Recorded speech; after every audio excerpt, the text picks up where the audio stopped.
क्यों भक्तों को अपनी भक्ति पर संदेह होता है जब भगवान उनकी प्रार्थनाओं को नहीं सुनते हैं? जब अपनी पूर्ति को हम आधार पे रखकर ईश्वर से कुछ कहते हैं तब हम विवेक खो देते हैं और हम भावनाओं के आधार पर भगवान से मांगते हैं। पर ईश्वर कभी भी भावना के आधार पर निर्णय नहीं लेते।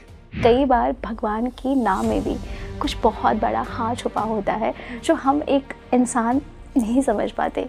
तो क्या आपको लगता है कि भगवान इंसान को सही समय पे सही चीज़ देगा और जो दर्शक इतने निराश हैं उनकी ज़िंदगी में वो उजाला आएगा? आप समय से पहले किसी भी चीज़ को आप संसार में ला दीजिए, वो इनडेवलप्ड होगा, वो इनकेपेबल होगा और वो विकसित नहीं हुआ होगा समय से पहले। अगर कुछ हो जाए, अगर कोई सीड है, आप उसकी टाइम से पहले ही आप उसे बाहर लाने का प्रयास करें, आप no matter how much water you giving to it, but उसके बाद भी जो उसकी पूर्णता है वो कभी पूरी नहीं होगी। जिसे सम्मान नहीं मिल रहा उसमें अहंकार नहीं है तो कोई बड़ी बात नहीं है, पर जिसे मिल रहा है फिर भी उसमें अहंकार ना आए, ये क्वालिटी है, इसकी प्रैक्टिस आपको कराई जाएगी। और इसीलिए कई बार अहंकार तोड़ना भी पड़ता है ईश्वर को। कि मान लीजिए 1-2 घटनाएं ऐसी हो गई जहां आपको लग रहा है कि अब मैं जहां जाता हूं वहां पर सब मेरे अनुसार होता रहता है, तो ईश्वर आपको ऐसा दिन भी दिखाएंगे कि आप गए और कुछ नहीं हुआ।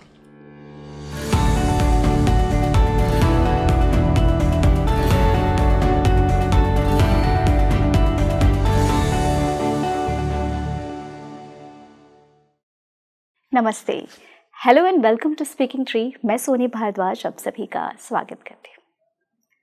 आज का ये पॉडकास्ट स्पेशली मेरे उन सभी दर्शकों के लिए है और मेरे भी दिल के करीब ये टॉपिक है। मैं खुद से ये सवाल कई बार पूछती हूँ और आप भी कई बार ये सवाल खुद से करते होंगे और शायद आप भगवान के दरवाजे मंदिरों में जाकर भी भगवान के आगे भी ये ज़रूर पूछते होंगे कि भगवान, मैंने तो तेरी इतनी आराधना की, इतनी साधना की, इतनी प्रार्थनाएं की, तूने सबके लिए सब कुछ दिया पर मेरे हिस्से का तो मुझे दिया ही नहीं। हम पूछते हैं ना भगवान से कि भगवान आपने मेरी प्रार्थनाएं स्वीकार नहीं की, मेरी इच्छाओं को पूरी नहीं की। और कई लोग तो ये भी शिकायत करते हैं कि मैंने तो आपसे अपनी इच्छा मांगी और आपने दे दिया, पर कभी कभी ना भगवान का वरदान भी आपके लिए अभिशाप बन जाता है। कई लोगों के साथ ऐसा होता है कि वो मांग तो लेते हैं, बाद में वही चीज़ उनके लिए बहुत बड़ा श्राप बन जाता है। आज के इस पॉडकास्ट में मैंने यही बात किया है कि किस प्रकार भगवान के नाम में आपकी वो चीज़ छुपी होती है जो शायद आपकी ज़िंदगी में बहुत बड़ा परिवर्तन लेकर आती है, और किस प्रकार जहां आप हार जाते हैं और भगवान से रोते हैं, शिकायत करते हैं कि आपने मेरे कष्टों को दूर नहीं किया, शायद उसके बाद ही आपके लिए वो नया द्वार खोलते हैं। तो आज ये पॉडकास्ट पूरा उन लोगों के लिए है जिनकी शिकायत होती है अपनी भक्ति पे, अपनी साधना पे कि शायद भगवान मेरी भक्ति से खुश नहीं है, शायद भगवान मेरे कर्मों से खुश नहीं है, पर मेरे कर्म मेरे अनुसार तो बहुत ही अच्छे थे, फिर भगवान क्यों मुझे कुछ भी नहीं दे रहे हैं। हम 1000 मंदिर जा रहे हैं, बच्चों के लिए दुआएं मांग रहे हैं, परिवार के लिए मांग रहे हैं, पर फिर भी भगवान नहीं दे रहे। तो देखिए, ये पॉडकास्ट को सुनिए, आज आपकी ये पूरी शिकायत भगवान से दूर हो जाएगी। और सबसे मोस्ट इम्पॉर्टेंट कि जो आप मांग रहे हैं, आपको मांगना किस तरीके से है, आप इस टेक्निक को अपना कर देखिए, इस चीज़ को फॉलो करके देखिए, फिर आपकी मनोकामनाएं सही तरीके से पूरी होंगी, सारी इच्छाएं सही तरीके से पूरी होंगी और वो आपको सब कुछ देंगे जो आप मांगना चाहते हैं। इसी पे बात करने के लिए हमारे पास आज एक खास गेस्ट है जो बहुत ही अच्छी स्पीकर है, स्पिरिचुअल स्पीकर हैं, जिन्होंने बताया है कि किस प्रकार एक भक्त को भगवान से प्रार्थना करनी है, किस प्रकार भक्त को वो कर्म करने हैं कि भगवान उन्हें खुद सब कुछ देने पर मजबूर हो जाए। और भक्ति पे यदि आपको संदेह है तो आप कहाँ पे क्या गलती कर रहे हैं, इस पॉडकास्ट को देखिए। पलक जी, मैं आपका स्वागत करती हूँ। जय Shri Krishna, thank you so much. जय श्री कृष्णा। और देखिए, आज का जो टॉपिक है ना, वो कहीं ना कहीं मुझे लगता है कि जैसी आप हैं और जैसा मैं आपको देख पा रही हूँ, जो आपकी एनर्जी है वो हमारे ऑडियंस को ज़रूर पसंद आएगी। और मैं खुद स्पेशली आपसे बात करके, जैसा मैं ऑफ द कैमरा आपसे बात कर रही थी ना, मैं खुद कहीं खो गई थी। और आज का ये जो पॉडकास्ट है, ये हमारे उन सभी दर्शकों के लिए है जिनकी शिकायत हमेशा ना पलक जी भगवान से होती है कि भगवान ने हमें इतनी खूबसूरत सी दुनिया दी है, हम हर रोज़ ना जाने कितने लोग जो ऐसे हैं जो भगवान के दरवाजे, उनकी मंदिरों में, उनके चौखटों पे माथा टेकते हैं जी। कि उनकी इच्छाएं भगवान पूरी करे, उनकी मन्नतें भगवान पूरी करे। तो देखिए, आज के इस पॉडकास्ट में पलक जी से मैं यही बात करने वाली हूँ कि आखिर जब भगवान हमारी मनोकामनाएं पूरी नहीं करते हैं, जब भगवान हमारी नहीं सुनते हैं, तो हम भक्तों को ना अपनी भक्ति पे संदेह होने लगता है कि शायद हमारी प्रार्थनाओं में वो दम नहीं है, कि शायद हमने कोई ऐसे कर्म किए हैं कि भगवान हमारी सुन ही नहीं रहे हैं। तो सबसे पहले ना पलक जी, मेरा आपसे सवाल बस यही है कि क्यों भक्तों को अपनी भक्ति पर संदेह होता है जब भगवान उनकी प्रार्थनाओं को नहीं सुनते हैं? जी, आपका प्रश्न बहुत अच्छा है। प्रश्न के पीछे का विज़न बहुत अच्छा है, क्योंकि भक्ति की शुरुआत हर मनुष्य के जीवन में अलग तरीके से हो सकती है, पर भक्ति का लक्ष्य अलग नहीं होता। और भक्ति का लक्ष्य ये है कि मनुष्य खुद को मिटा दे और ईश्वर से और इस संसार की परम चेतना से एकाकार हो जाए। तो एकाकार होने का अर्थ ये है कि जब आपके भीतर से अहम नहीं है, वो ख़त्म हो चुका है और आप सब कुछ सिर्फ समर्पण के भाव से कर रहे हैं। और ये जीवन के बाद नहीं, जीवन में रहते हुए की मनस्थिति है। जब यहाँ रहते हुए आपको ये अनुभव हो रहा है with in core of your internal self, ये आपको अनुभव हो रहा है कि ये जीवन मेरा है पर किसी के लिए है, मेरे कार्य हो रहे हैं पर ये किसी की खुशी के लिए हो रहे हैं, इससे मुझे कुछ नहीं चाहिए, या चाहिए भी तो समाज का हित चाहिए, या सिर्फ ईश्वर को खुशी मिल सके ये चाहिए। तो कमिंग टू योर क्वेश्चन कि जब हमारी इच्छाएं पूरी नहीं होती हैं तो हम एक बार इच्छाओं के स्वभाव को समझते हैं। जी। कई बार हमारी इच्छाएं सही होती हैं, कई बार गलत होती हैं। कई बार हमारी इच्छा खुद के लिए होती है, कई बार हमारी इच्छा किसी थर्ड मनुष्य के लिए होती है, कई बार हमारी इच्छाएं समाज के लिए होती हैं, या कई बार हमारी इच्छा वेलफेयर और किसी भी एक चीज़ के जिसे हम सत्कर्म कहते हैं उनसे जुड़ी भी होती हैं। तो हर मनुष्य की इच्छाएं अलग होती हैं। जिसकी जैसी इच्छा है उसके अनुसार उसे परिणाम दिखने लगते हैं, और परिणाम बाहर से नहीं, पहले आपको भीतरी रूप से दिखेंगे। जो मनुष्य पूर्ण रूप से इच्छा रहित अपने लिए है पर बाकियों के कल्याण की इच्छा रखता है, उसके भीतर की जो मनस्थिति है वो आपको बहुत अलग मिलेगी as compare to the person जो इच्छाएं सिर्फ अपने लिए रखता है। एक के मनस्थिति में आपको रश दिखेगा, आपको थोड़ा सा जल्दी अचीव करने की चाहत दिखेगी, आपको इंटरनल स्ट्रगल दिखेगा, वो संघर्ष बाहर नहीं भीतर होगा। आपको भीतरी रूप से कन्फ्यूजन दिखेगी, डेल्यूजन दिखेगा, सब कुछ दिखेगा। बट एक तरफ जिस मनुष्य की ये इच्छा है कि मेरी इच्छाएं जन कल्याण की है, संसार के हित की हैं, उसके भीतरी मनस्थिति आपको कभी रश में नहीं दिखेगी। इवन उसकी मनस्थिति में आपको हमेशा शांति दिखेगी, हमेशा वो आपको एक कंफर्ट जोन में दिखेगा। भले वो बहुत बिजी हो पर उसके बाद भी इंटरनल स्ट्रगल उसमें नहीं होगा।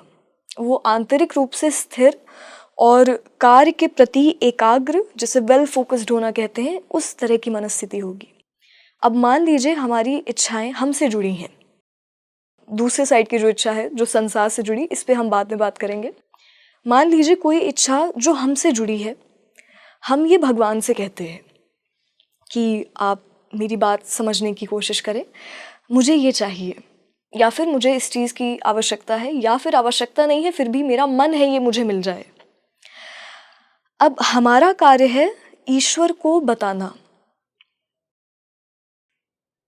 आपने हृदय की पूर्ण निश्चलता से ईश्वर से कुछ कहा। निश्चलता क्यों? बिकॉज ये कहना गलत हो सकता है कि जो मनुष्य अपने मन की बातें भगवान से कहे वो हर बार स्वार्थी है, ये ज़रूरी नहीं है। क्योंकि कई बार आप आउट ऑफ इनोसेंस भी ईश्वर से कुछ चीज़ें कहते हैं। उनसे कहने से पहले हमें सोचना ना पड़े। कभी आपका मन है इच्छाएं कहने का तो कहिए, कभी मन नहीं है तो मत कहिए। तो कोई सर्टेन नॉर्म नहीं है कि आपको बतानी ही पड़ेगी, नहीं बताएंगे तो तब पूरी नहीं होगी तब तक। और ना ही ये है कि आपको कभी कुछ नहीं कहना है, आपको हमेशा अपने भीतर बातें दबा कर रखनी है, ये गलत हो जाएगा। बिकॉज अपने इमोशंस को मत दबाइए, आप सप्रेस मत करिए खुद को। अगर इच्छाएं आ रही हैं तो ठीक है, इट्स वेरी नेचुरल, आप मनुष्य हैं, इच्छाएं आना गलत नहीं है। किसी से तो आप कहेंगे ही, तो किसी और से कहने से बेहतर है ईश्वर से अपनी बातों को शेयर करना। तो हर बार अगर भक्त कुछ इच्छाएं कह रहा है तो वो स्वार्थ हम नहीं कह सकते उसे। कई बार आउट ऑफ इनोसेंस और अपने मन को हल्का करने के लिए भी मनुष्य भगवान से कुछ चीज़ें कहता है। अब अगर वो कह रहा है और वो क्यों कह रहा है, इसका रूट कॉज हमें पता नहीं है। बिकॉज हम अपनी भावनाओं से प्रेरित होकर इच्छाओं को बनाते हैं। भावनाएं, आपका सम्मान पाने का मन है, इसलिए आप चाहते हैं आपका ये कार्य हो जाए, ना कि आप इसलिए कार्य होना चाहते हैं ताकि आपको उस कार्य को करने का मौका मिले। कई बार आप लाभ चाहते हैं, इसलिए आप चाहते हैं कि आपकी पर्टिकुलर कोई डील फिक्स हो जाए, ना कि आप डील फिक्स करने के लिए डील फिक्स करने की कोशिश कर रहे। तो यानी यहाँ पे आपकी भावनाओं की पूर्ति, चाहे आपको सम्मान पाकर करनी हो, चाहे आपको दूसरे से प्रेम पाकर करनी हो, चाहे आपको दूसरे का अटेंशन पाकर करनी हो, पूर्ति आपको अपनी करनी है। जब अपनी पूर्ति को हम आधार पे रखकर ईश्वर से कुछ कहते हैं, तब हम विवेक खो देते हैं और हम भावनाओं के आधार पर भगवान से मांगते हैं।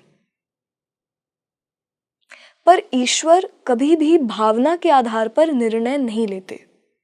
यही डिफरेंस हम में और भगवान में है कि आप अपनी भावनाओं से कई बार प्रेरित होकर कोई डिसीजन लेने की कोशिश करते हैं, but at the same time, at the same situation, जो भगवान है उन्हें इतना नियंत्रण है खुद में कि वो भावनाओं से प्रेरित होकर कोई निर्णय नहीं लेंगे। बिकॉज आपकी भावनाएं कहीं हद तक आपकी सोचने समझने की शक्ति को कम करता है, और जो विवेक है वो आपको सही और गलत सोचने समझने की शक्ति देता है। हम भावनाओं से नहीं, विवेक से निर्णय लें, ये हमारे लिए बेहतर है।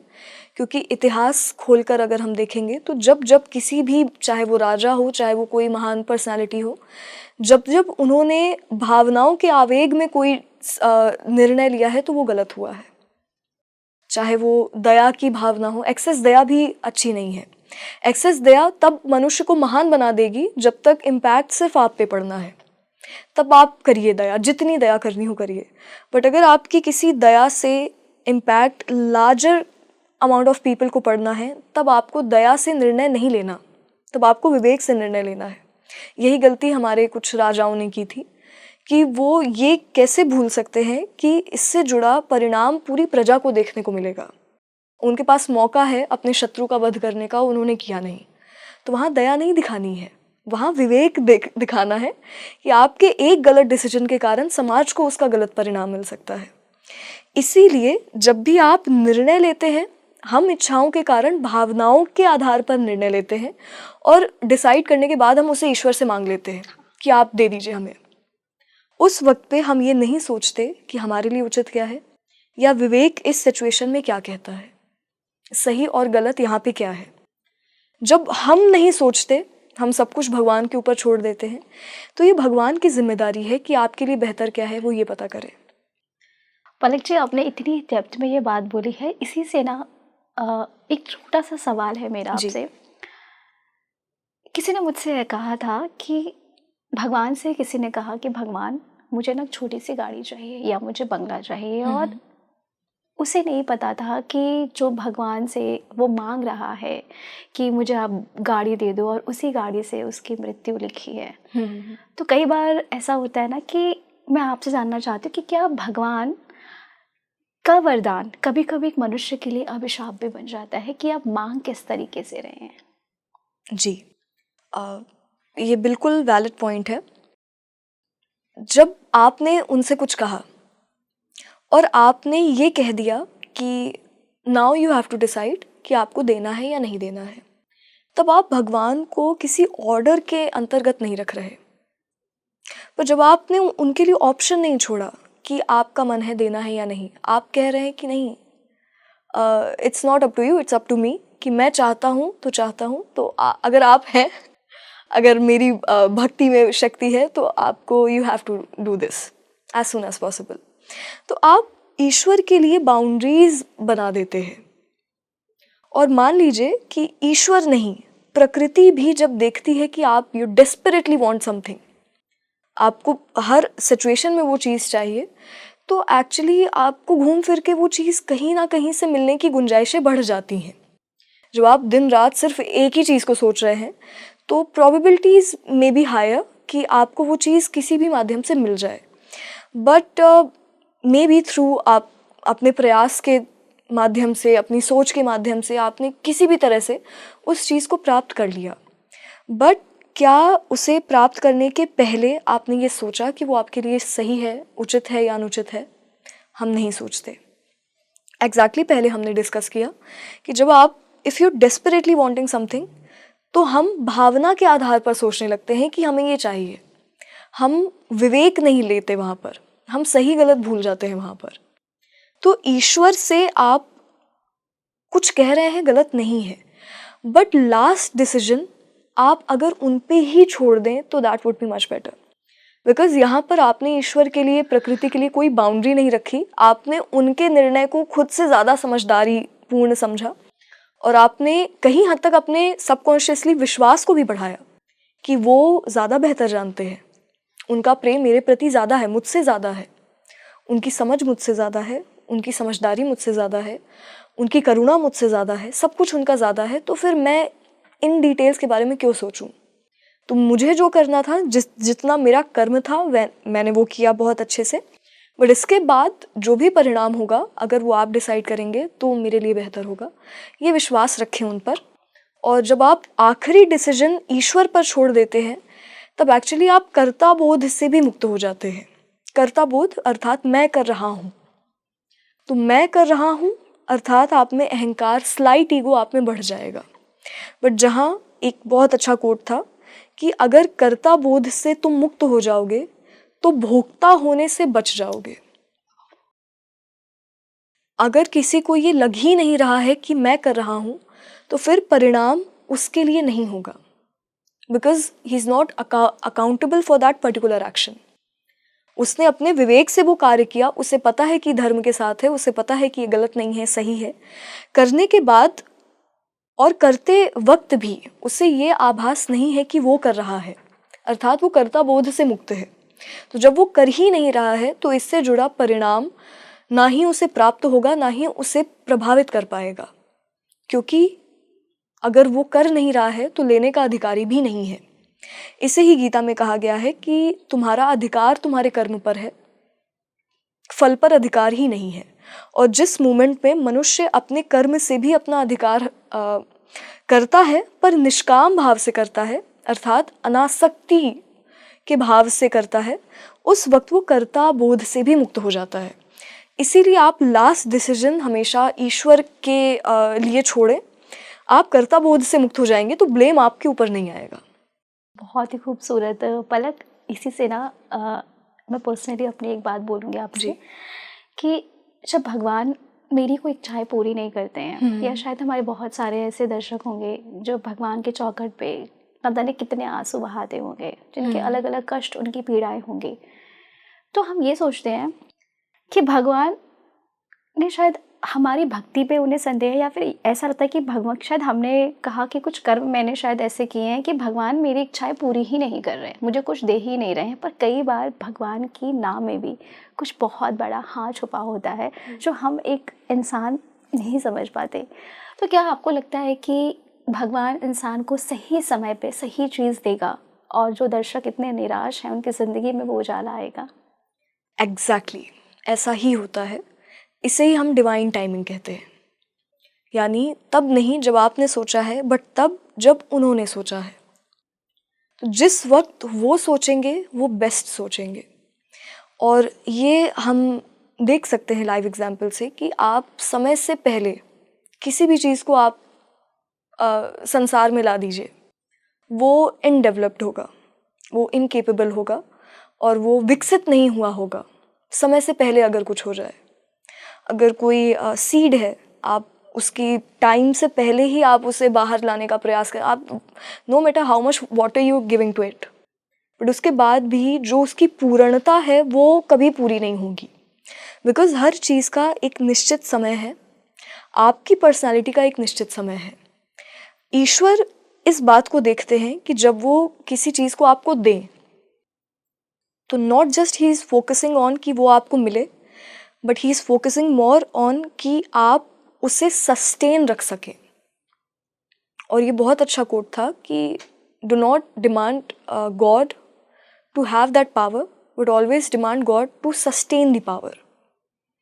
कि शक्ति तो आपको मिल जाएगी, चाहे वो सामाजिक शक्ति हो, चाहे वो आंतरिक शक्ति हो, चाहे वो धन की शक्ति हो, किसी भी चीज़ की शक्ति हो, प्रसिद्धि की शक्ति हो। अगर आपके कर्म है, आपकी मेहनत है, तो वो चीज़ें अपने आप तक आएंगी। बट आपको ईश्वर से ये मांगना है कि आप इसे संभाल सके, और संभालने की जो शक्ति है भगवान उसे बनाते हैं। भगवान आपकी पर्सनालिटी की फाउंडेशन को बनाते हैं। आपकी फाउंडेशन इतनी स्ट्रांग हो जाए, आप में इतनी विनम्रता आ जाए कि अगर आपको सम्मान मिले भी तो भी आप अपनी विनम्रता खो नहीं रहे। अगर आपको संसार का केंद्र बना दिया जाए फिर भी आप खुद को ईश्वर नहीं समझने लग जाए। आपको बहुत प्रेम मिल रहा है, आप खुद को उसका अधिकारी ना समझने लगे, क्योंकि ये यूजुअली हमसे गलती हो जाती है कि जब समाज आपको देखेगा, फॉर एग्जाम्पल आप सेंटर ऑफ अट्रैक्शन बन गए, आप पूरी समाज की दृष्टि आपकी तरफ है, तो हम इसे अपना अधिकार समझने लगते हैं। घमंड आ जाता है, बहुत नेचुरली आ जाता है। और शायद घमंड ना आए, इसीलिए भगवान आपकी फाउंडेशन बनाना चाहते हैं। तो जब भी समाज आपको देखता है तो आपको ये नहीं सोचना कि ये आपका अधिकार है, बजाय आपको सोचना है कि समाज का आपके ऊपर उपकार है। ये ईश्वर का उपकार है, ये समाज का उपकार है कि वो कुछ वक्त के लिए आपको देख रहे हैं, आपको सुन रहे हैं, आपको सीरियसली ले रहे हैं। इसमें हमारा अधिकार नहीं है, कोई बर्थ राइट नहीं है, क्योंकि बर्थ राइट अगर आपका है तो फिर सबका है, क्योंकि प्रकृति भेदभाव नहीं करती। अगर आपका होगा तो सबका होगा, और अगर बाकियों से ज़्यादा आपको अटेंशन मिल रही है तो अब आपकी रिस्पॉन्सिबिलिटी और बढ़ जाती है, अब आपका कर्तव्य और बढ़ जाता है। अब आपका स्वभाव उतना पवित्र होना चाहिए कि वो बाकियों से आप क्यों ज़्यादा डिजर्विंग है, ये चीज़ें किसी को बुरी ना लगें कि उसे ज़्यादा क्यों मिल रहा है। बाकियों को लगना चाहिए कि हाँ, ही और शी इज़ डिजर्विंग, तो गलत नहीं है अगर मिल भी रहा है। तो जो हमारा क्वेश्चन था कि आपको कब दिया जाए, अगर ईश्वर के ऊपर आप इस चीज़ को छोड़ रहे हैं कि मेरे लिए कब क्या होना उचित है, तो उनका मेन फोकस है आपकी फाउंडेशन क्लियर रहे। आपको मिल भी जाए तो भी आप उसे संभालने की शक्ति रख सकें, इसलिए वो आपकी फाउंडेशन स्ट्रॉन्ग करते हैं। फाउंडेशन कैसे स्ट्रॉन्ग करते हैं? वो ऐसी ऐसी चीज़ें, ऐसी ऐसी घटनाएं आपके जीवन में होंगी जहां आपकी पेशेंस की प्रैक्टिस कराई जाएगी आपको।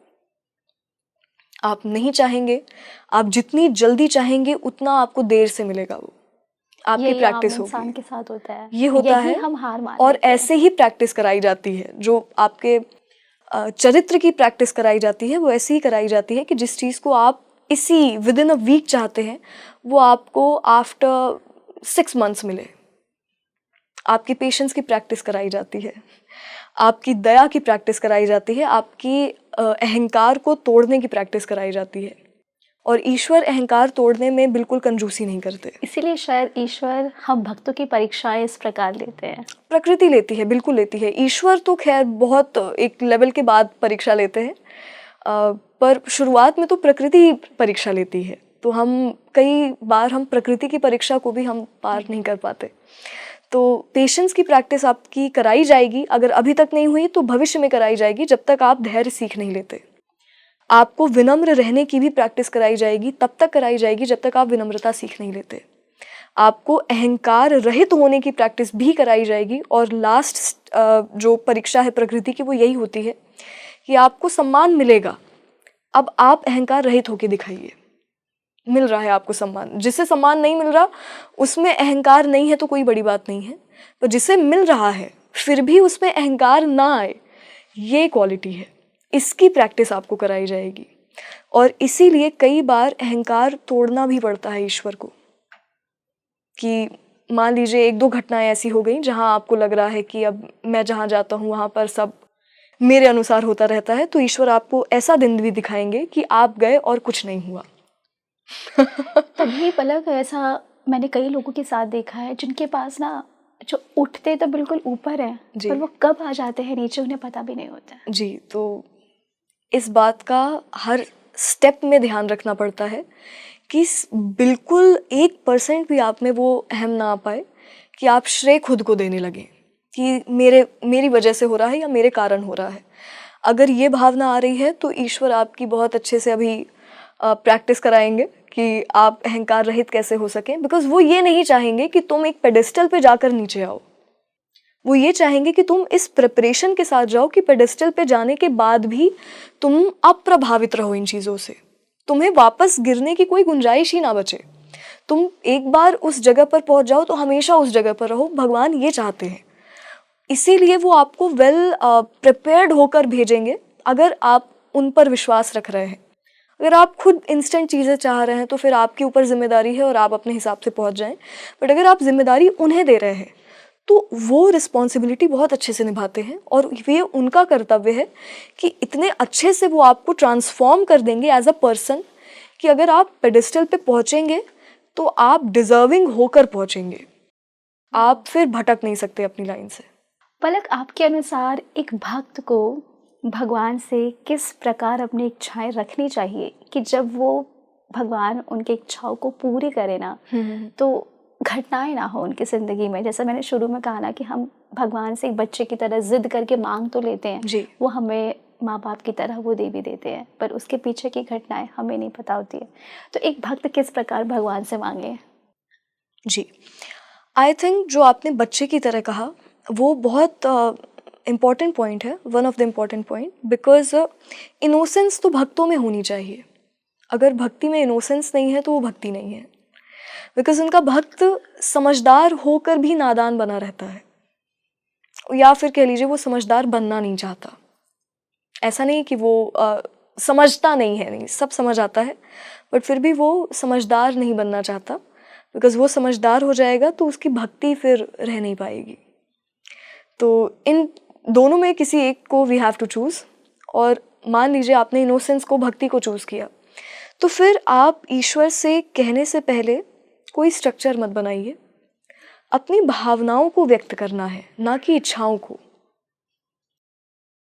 आप भावनाएं उनके सामने रखिए कि मुझे ये अच्छा नहीं लग रहा है, मुझे ये अच्छा लग रहा है, मुझे इस बात का बड़ा बुरा लगा, मुझे ये अच्छा नहीं लगा, मुझे उन्होंने ऐसा क्यों कहा। ये सारी चीज़ें जो आप किसी मित्र को बताते, अगर आपका कोई बहुत बेस्ट फ्रेंड होता, ये सारी बातें आपको भगवान से कहनी है।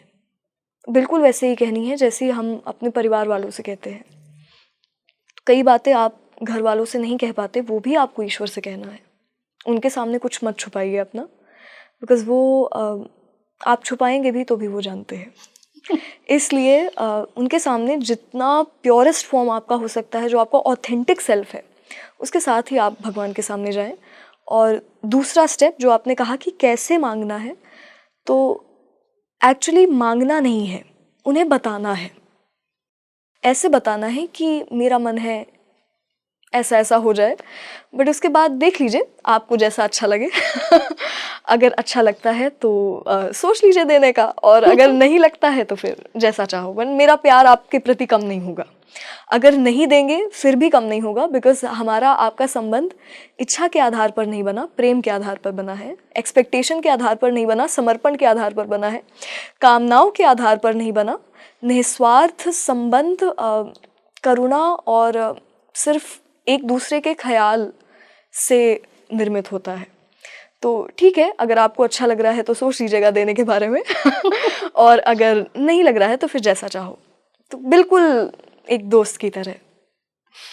पलक, आप इतनी छोटी हैं जी, और आजकल जिन्हें हम जेनजी ऑडियंस कहते हैं, जेनजी ऑडियंस भी काफ़ी स्पिरिचुअल हो रहे हैं और आगे की तरफ वो अध्यात्म की दुनिया को समझ रहे हैं, आगे बढ़ रहे हैं। जैसा मैं आपसे भगवत गीता के बारे में बात कर रही थी कि कहीं ना कहीं उसमें ऐसे कई सारे अध्यायों में ऐसी सीख दी गई है जो आज हम इंसान अगर उसे आजमा लेना तो ज़िंदगी में परिवर्तन तो ऐसे ही आ जाएगा।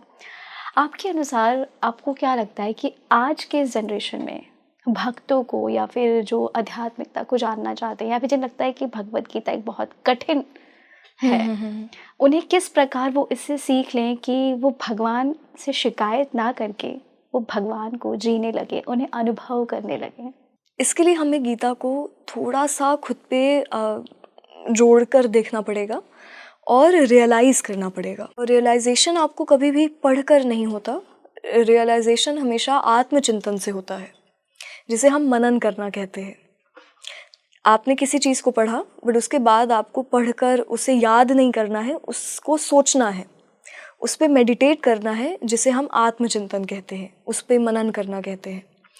तो जब आप गीता को समझने का प्रयास करेंगे, तो जैसा आपका क्वेश्चन था कि हम भगवान से कैसे उनके प्रति प्रेम, उनसे जुड़ाव कैसे फील हो, गीता के थ्रू कैसे हो, तो गीता आपको पहले आप से जोड़ती है। आप खुद से जुड़ जाएंगे, आप अपने व्यक्तित्व से जुड़ जाएंगे, आप कृष्ण से जुड़ जाएंगे। या तो आप भगवान कृष्ण से जुड़े, जिसे भक्ति मार्ग कहते हैं, या तो आप अपने स्वभाव को समझकर अपने कर्म से जुड़े, जिसे कर्म योग कहते हैं, या तो आप भगवान और संसार को जानना चाहते हैं और उन्हें जानने के लिए प्रयास कर रहे हैं, जिसे ज्ञान योग कहते हैं। तो आप ये देखें कि किस मार्ग पे आप खुद को बहुत कंफर्टेबल पा रहे हैं। अगर आपके लिए वो समर्पण है तो just be totally devoted towards him, try to get that surrender, the sense of surrender within you. जहाँ आपको वो समर्पण की भावना रियलाइज़ होने लगे, वहाँ आप ईश्वर से जुड़ जाएंगे।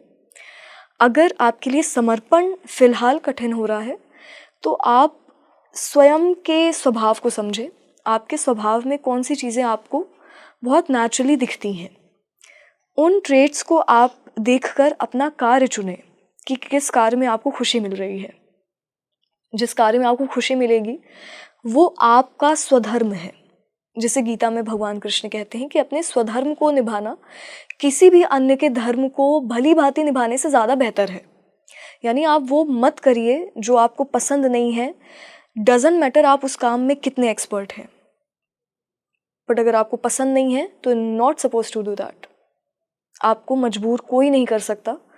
कृष्ण कहते हैं कि तुम्हें कोई मजबूर कर रहा है तो मत सुनो, बट तुम हमेशा वही करो जो तुम्हें पसंद है। तो वो आपकी खुशी का ध्यान रख रहे हैं कि ज़बरदस्ती कुछ करने की आवश्यकता नहीं है, हमेशा वही कार्य करिए जिसमें आप इंटरनली जुड़ सकते हैं, जिसमें आपकी खुशी है। तो वो स्वधर्म ही आपको निष्काम कर्म की तरफ बढ़ा देगा। निष्काम कर्म यानी आप काम में इतने खुश हैं कि आपको फल से मतलब ही नहीं है। इट डजंट मीन कि आप फल चाहते नहीं हैं या आपको फल की चिंता नहीं है, बट आपको फल से मतलब ही नहीं है।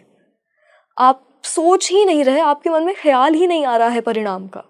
आप अपने काम में इतने खुश हैं, और ये सिर्फ तब हो सकता है जब वो कार्य आपके लिए हो, आप उस कार्य के लिए हो।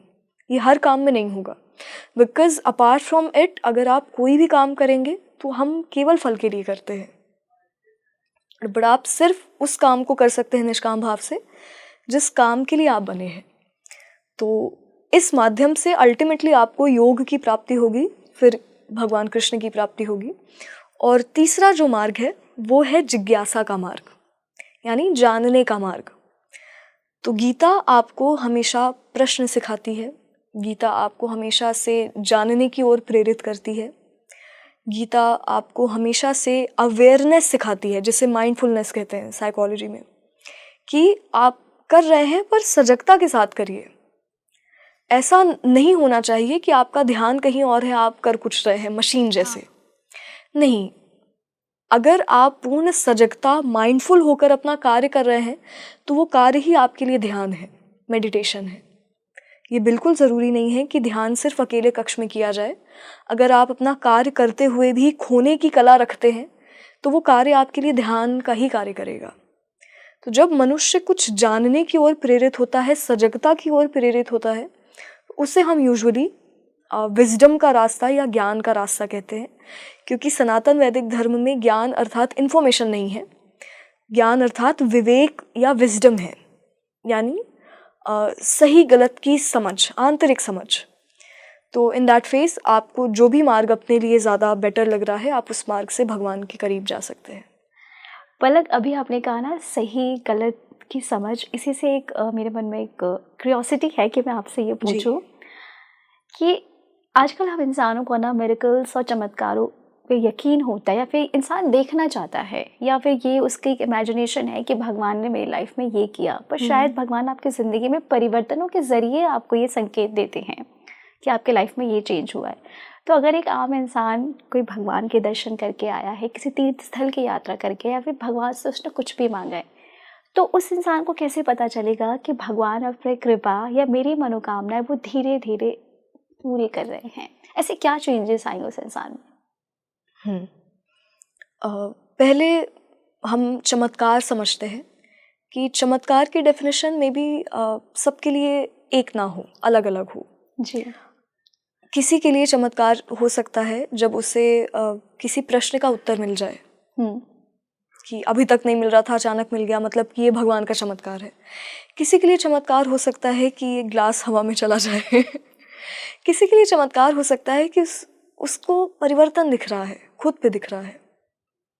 किसी के लिए चमत्कार हो सकता है कि उसके लिए दुनिया बहुत अच्छी हो गई। कैसे हो गई अचानक से?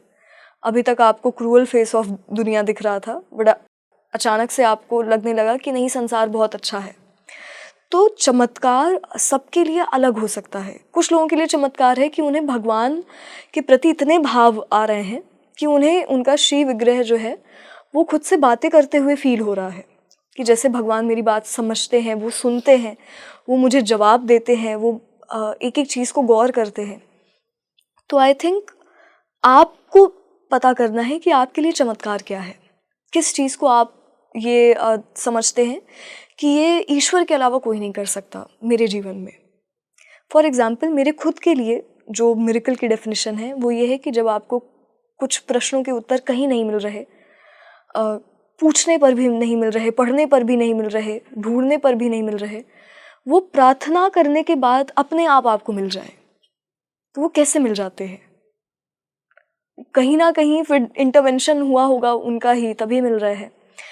तो आपके लिए वो ट्रिगर पॉइंट क्या है जिसमें आप भगवान की मौजूदगी को महसूस कर पाते हैं? पहले आप उसे देखें। और अब कैसे पता करें कि भगवान आपके करीब आ रहे हैं या निकट आ रहे हैं? तो उसके कुछ लक्षण होते हैं। उन लक्षणों को हम समझते हैं कि आपको कब पता चलेगा कि भगवान आपके करीब हैं। ये ही कुछ लक्षण उस मनुष्य में आने लगते हैं जब वो योग मार्ग में जाने लगता है। तो भगवान जिस वक्त से आपके जीवन में आते हैं, आपके जीवन में क्रांति आती है। भगवान बिल्कुल ज़रूरी नहीं है कि हर बार वो शांति लाएं जीवन में। कई बार आपके जीवन में बहुत बड़ा बदलाव आता है, ईश्वर के आते ही आता है। बदलाव ना सिर्फ बाहर आता है, आपके भीतर भी आता है। आपके सामाजिक परिस्थितियों में भी बदलाव आता है, आपके नज़रिए में बदलाव आता है, आपकी सोच में बदलाव आता है। तो जहाँ कहीं आपको ये फील होने लगे कि इतना ट्रांसफॉर्मेशन कैसे है मुझ में, चाहे वो मेरी आदतों में ट्रांसफॉर्मेशन हो, चाहे वो मेरे विचारों में ट्रांसफॉर्मेशन हो, मेरे विचार ही बदल गए, ऐसे तो मैं पहले नहीं सोचता था तो जब आपको अपने विजन में बदलाव दिखे, जब आपको अपनी सोच में बदलाव दिखे, जब आपको अपने कार्य करने के कारण में बदलाव दिखे, जिसे इंटेंशन ऑफ द एक्शन कहते हैं, जब इसमें बदलाव दिखे, जब आप धीरे धीरे, जब इतनी चीज़ें बदलेंगी तो आपकी बाहरी आउटलुक की परिस्थितियाँ भी बदलने लगती हैं। फिर जब आपको अपनी आउटलुक की परिस्थितियों में बदलाव दिखे तो मेजर ट्रांसफॉर्मेशन ईश्वर से जुड़ने के बाद आता है। तो फर्स्ट स्टेप, जो फर्स्ट साइन होगा वो ट्रांसफॉर्मेशन होगा आप में, आपकी पर्सनालिटी में, आपके विचार में, आपके तौर तरीकों में, स्पेशली उन कर्मों में जब आप अकेले हैं। आप एकांत में क्या सोच रहे हैं, आप एकांत में क्या कर रहे हैं?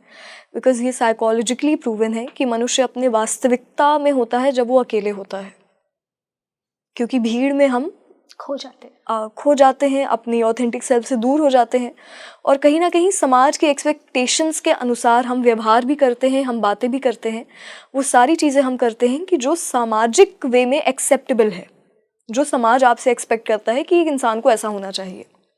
और एक्चुअली में यही है, जब हम समाज के अनुसार रहते हैं आप अपनी ऑथेंटिक सेल्फ से दूर होने लगते हैं। इसीलिए कहा जाता है कि अकेले भी कुछ वक्त बिताएं, ताकि ये जो डिस्टेंस आपका खुद से हो गया है, केवल सोसाइटियल नॉर्म्स के कारण, सोसाइटियल एक्सपेक्टेशंस के कारण ये डिस्टेंस आपका खुद से दूर हो सके और आप अपने निकट आ सके।